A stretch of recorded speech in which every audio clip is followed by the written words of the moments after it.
और इस तरह दिन कटने लगे जब आदमी अपने हाथ से आंसू मोल लेता है, अपने आप दर्द का सौदा करता है, तब दर्द और आंसू तकलीफ देह नहीं लगते।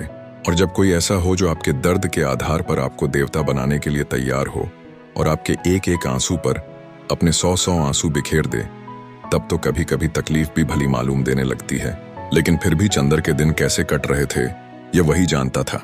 लेकिन अकबर के महल में जलते हुए दीपक को देखकर अगर किसी ने जाड़े की रात जमुना के घुटनों घुटनों पानी में खड़े होकर काट दी, तो चंदर अगर सुधा के प्यारे प्यारे खतों के सहारे समय काट रहा था तो कोई ताज्जुब नहीं।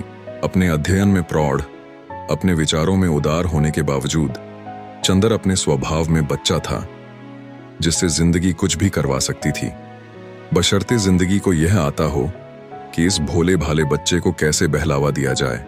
बहलावे के लिए मुस्कानें ही जरूरी नहीं होती हैं, शायद आंसुओं से मन जल्दी बहल जाता है। बिनती के आंसुओं में चंद्र सुधा की तस्वीर देखता था और बहल जाता था। वह रोज शाम को आता और बिनती से सुधा की बातें करता, जाने कितनी बातें, जाने कैसी बातें, और बिनती के माध्यम से सुधा में डूबकर चला आता था। चूंकि सुधा के बिना उसका दिन कटना मुश्किल था, एक क्षण कटना मुश्किल था, इसलिए बिनती उसकी एक जरूरत बन गई थी। वह जब तक बिनती से सुधा की बात नहीं कर लेता था, तब तक जैसे वह बेचैन रहता था, तब तक उसकी किसी काम में तबीयत नहीं लगती थी।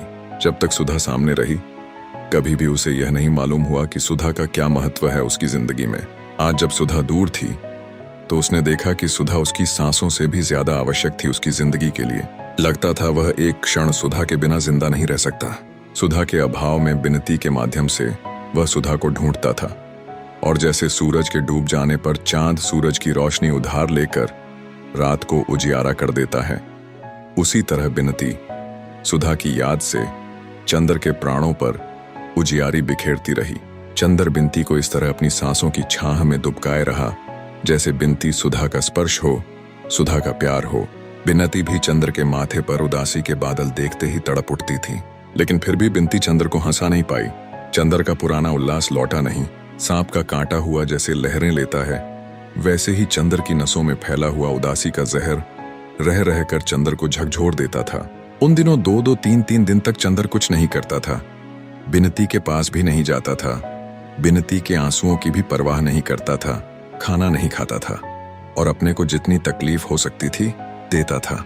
फिर ज्यों ही सुधा का कोई खत आता था, वह उसे चूम लेता और फिर स्वस्थ हो जाता था। बिनती चाहे जितना करे, लेकिन चंद्र की इन भयंकर उदासी की लहरों को चंद्र से छीन नहीं पाई थी। चांद कितनी कोशिश क्यों न करे, वह रात को दिन नहीं बना सकता। लेकिन आदमी हंसता है, दुख दर्द सभी में आदमी हंसता है। जैसे हंसते हंसते आदमी की प्रसन्नता थक जाती है, वैसे ही कभी कभी रोते रोते आदमी की उदासी थक जाती है और आदमी करवट बदलता है ताकि हंसी की छाह में कुछ विश्राम कर फिर वह आंसुओं की कड़ी धूप में चल सके। ऐसी ही एक सुबह थी जबकि चंद्र के उदास मन में आ रहा था कि वह थोड़ी देर हंस भी ले। बात यूं हुई थी कि उसे शैली की एक कविता बहुत पसंद आई थी, जिसमें शैली ने भारतीय मलयज को संबोधित किया है। उसने अपना शैली कीट्स का ग्रंथ उठाया और उसे खोला तो वहीं आम के अचार के दाग सामने पड़ गए जो सुधा ने शरारत न डाल दिए थे। बस वह शैली की कविता तो भूल गया और उसे याद आ गई आम की फांक और सुधा की शरारत से भरी शोक आंखें। फिर तो एक के बाद दूसरी शरारत प्राणों में उठ उठकर चंद्र की नसों को गुदगुदाने लगी, और चंद्र उस दिन जाने क्यों हंसने के लिए व्याकुल हो उठा। उसे ऐसा लगा जैसे सुधा की यह दूरी, ये अलगाव सभी कुछ झूठ है। सच तो वे सुनहले दिन थे जो सुधा की शरारतों से मुस्कुराते थे, सुधा के दुलार में जगमगाते थे, और कुछ भी हो जाए सुधा उसके जीवन का एक ऐसा अमर सत्य है जो कभी भी डगमगा नहीं सकता। अगर वह उदास होता है, दुखी होता है, तो वह गलत है। वह अपने ही आदर्श को झूठा बना रहा है, अपने ही सपने का अपमान कर रहा है। और उसी दिन सुधा का खत भी आया, जिसमें सुधा ने साफ साफ तो नहीं पर इशारे से लिखा था कि वह चंद्र के भरोसे ही किसी तरह दिन काट रही थी।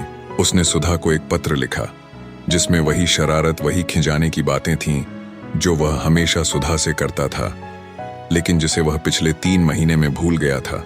उसके बाद वह बिनती के यहाँ गया। बिनती अपनी धोती में क्रोशिया की बेल टांक रही थी। लगे लहरी, तेरी दीदी का खत, लाओ मिठाई खिलाओ। हम काहे को खिलाएं, आप खिलाइए जो खिले पड़े हैं आज।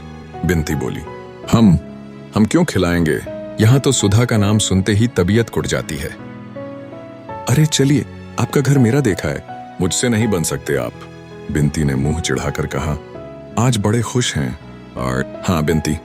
एक गहरी सांस लेकर चंदर चुप हो गया। कभी कभी उदासी भी थक जाती है, और मुंह झुकाकर बैठ गया। क्यों, क्या हुआ? बिनती ने चंदर की बाह में सुई चुभो दी। चंदर चौंक उठा। हमारी शक्ल देखते ही आपके चेहरे पर मुहर्रम छा जाता है। अजी नहीं, आपका मुखमंडल देखकर तो आकाश में चंद्रमा भी लज्जित हो जाता होगा। श्रीमती बिन्नती विदुषी, चंदर ने हंसकर कहा। आज चंदर बहुत खुश था।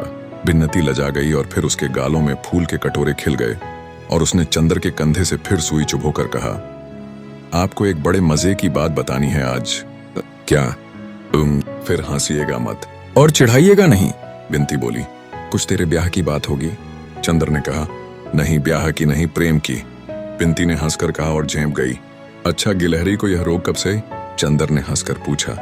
अपनी माँ जी की शक्ल देखी है ना, काट कर कुएं में फेंक देंगी तुझे। अब क्या करें, कोई सिर पर प्रेम मढ़ ही दे तो, बिनती ने बड़े आत्मविश्वास से कहा। थी बड़ी खुले स्वभाव की लड़की, आखिर कौन अभागा है वह, जरा नाम तो सुने। चंदर बोला, हमारे महाकवि मास्टर साहब। बिनती ने हंसकर कहा। अच्छा, ये कब से?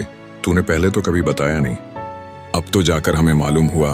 पहले सोचा दीदी को लिखते हैं, फिर कहा वहां जाने किसके हाथ में चिट्ठी पड़े, तो सोचा तुम्हें बता दें। हुआ क्या आखिर? चंदर ने पूछा। बात यह हुई कि पहले तो हम दीदी के साथ पढ़ते थे, तब तो मास्टर साहब कुछ नहीं बोलते थे। इधर जब से हम अकेले पढ़ने लगे, तब से कविताएं समझाने के बहाने दुनिया भर की बातें करते रहे। एक बार स्कंदगुप्त पढ़ाते पढ़ाते बड़ी ठंडी सांस लेकर बोले, काश कि आप भी देवसेना बन सकती। बड़ा गुस्सा आया मुझे। मन में आया कह दूं कि मैं तो देवसेना बन जाती, लेकिन आप अपना कवि सम्मेलन का पेशा छोड़कर स्कंदगुप्त कैसे बन पाएंगे? लेकिन फिर मैंने कुछ कहा नहीं। दीदी से सब बात कह दी?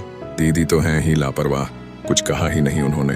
और मास्टर साहब वैसे अच्छे हैं, पढ़ाते भी अच्छा है, लेकिन ये फितूर जाने कैसे उनके दिमाग में चढ़ गया। बिनती बड़े सहज स्वभाव से बोली, लेकिन इधर क्या हुआ? चंद्र ने पूछा। अभी कल आए, एक हाथ में उनके एक मोटी सी कॉपी थी। दे गए तो देखा वह उनकी कविताओं का संग्रह है, और उसका नाम उन्होंने रखा है बिन्नती। अभी आते होंगे। क्या करें, कुछ समझ में नहीं आता। अभी तक दीदी के भरोसे हमने सब छोड़ दिया था, वह पता नहीं कब आएंगी। ये अच्छा लाओ, वह संग्रह हमें दे दो, चंद्र ने कहा। और बिसरिया से कह देना वह चंद्र के हाथ पड़ गया। फिर कल सुबह तुम्हें मजा दिखलाएंगे, लेकिन हाँ, ये पहले बता दो कि तुम्हारा तो कुछ झुकाव नहीं है उधर, वरना बाद में हमें कोसो, चंद्र ने छेड़ते हुए कहा। अरे हाँ, मुसलमान भी हो तो बहना के संग, कवियों से प्यार लगाकर कौन बवालत पाले, बिनती ने झेंपते हुए कहा।